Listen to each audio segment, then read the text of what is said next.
Today's story comes from Ireland, way, way back, and it's called The Cat and the Fireplace.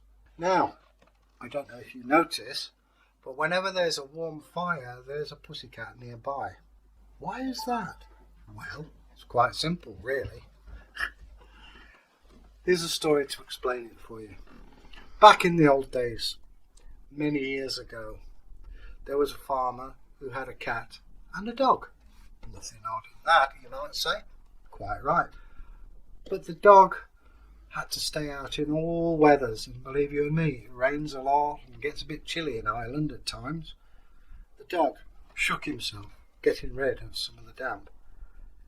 Pussycat, why is it I have to sit out in the weather all the time? It's an Irish dog, by the way. Eh? Why is it I have to get all the weather all over me?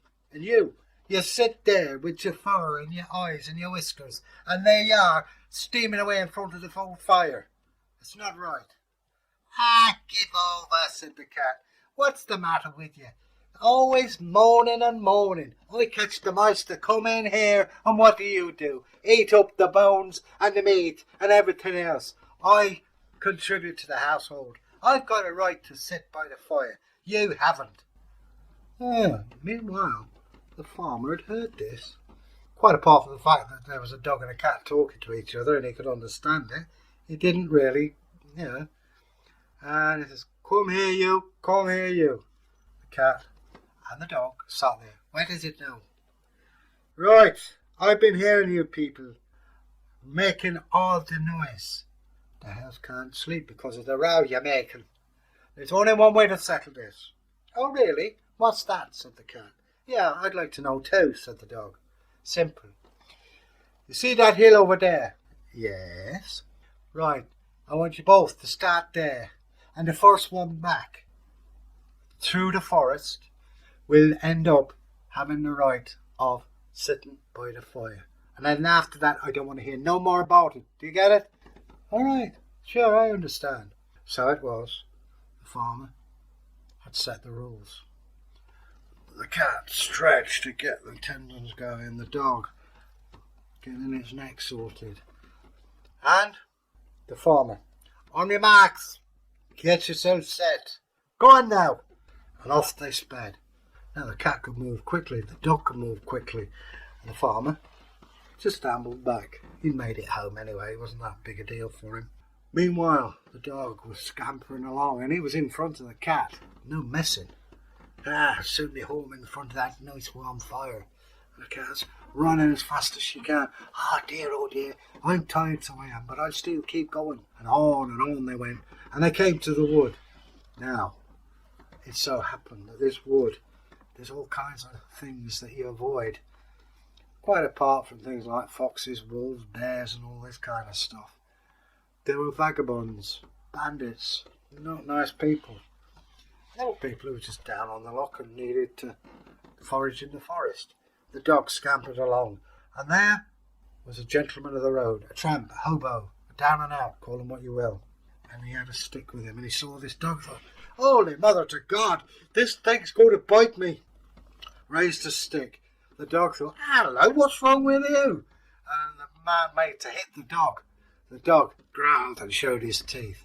All right, the little Wayne threw the stick at him, and still the dog kept coming. This stopped. The dog stopped and barked and bared his teeth. The hackles on his back rose up, and he was angry. How dare you threaten me, you horrid man, ye. And meanwhile, the cat just carried on. And eventually, the tramp ran off into the woods, and the dog shook himself and carried on. And when he got there was the cat by the fire. Well, you see, cats always win in the end. And you know what? I think it might be right. But anyway, the poor old dog had to sit out in all weathers. But we know, really, they're just as like the pussycats. They too like to sit by the fire. I mean, face it, who doesn't? Well, we've talked about cats and dogs. How were they placed in history? Well, dogs have been with man since Stone Age times. Useful for hunting, useful companions. Interesting thing that on Iron Age sites you will find the skeletons of dogs which have obviously been butchered for meat. But you won't find that with cats. You'll find cat skeletons, and there seems to be something special about cats and as opposed to dogs. What, I don't know, and I don't think anybody does at the moment.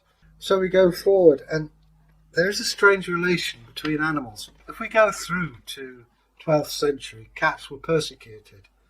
They used to go on and grab a cat and they do unspeakable things to it because they were said to be consorts of the devil. I mean, if you see the image of a witch, you know, they have the grey cat Grimalkin, which is supposed to be their familiar. There were cases, there was I can't remember his name, but there was a monk who had a pet pussycat, and it was quite a pampered thing, and lived with him throughout his time at a monastery. But by and large, cats have had a hard time of it because of this so-called familiars of the devil. Well, you know, times change, things move on, and as I say, dogs, they're called man's best friend. I mean, they've been used for, as you know, hunting, they've been used as pets, they've been into bread with this, that and the other. So you've got little dogs, big dogs, huge dogs. With cats, it's a different thing in that their genetic makeup. I think somebody got a cat that was very short in the legs and they've got a hairless cat. But apart from that, the DNA doesn't allow them to do that, thank goodness. Today, a lot of people, they have cats and dogs. I mean, it's a bit like, are you a Beatles fan or a Stones fan? I like cats and I like dogs. And I think a house is a beautiful place with them. I'd love a cat, but I can't have one at my flat. We're not allowed. I'd like a dog.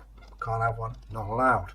Be that as it may, there are, I think, a lot more cat and dog owners than there ever has been. Mostly they're well looked after. Thank goodness there's organisations like the RSPCA and Cats Protection League back to see cats and dogs home. And long may they be around, because pussycats and dogs need help as well.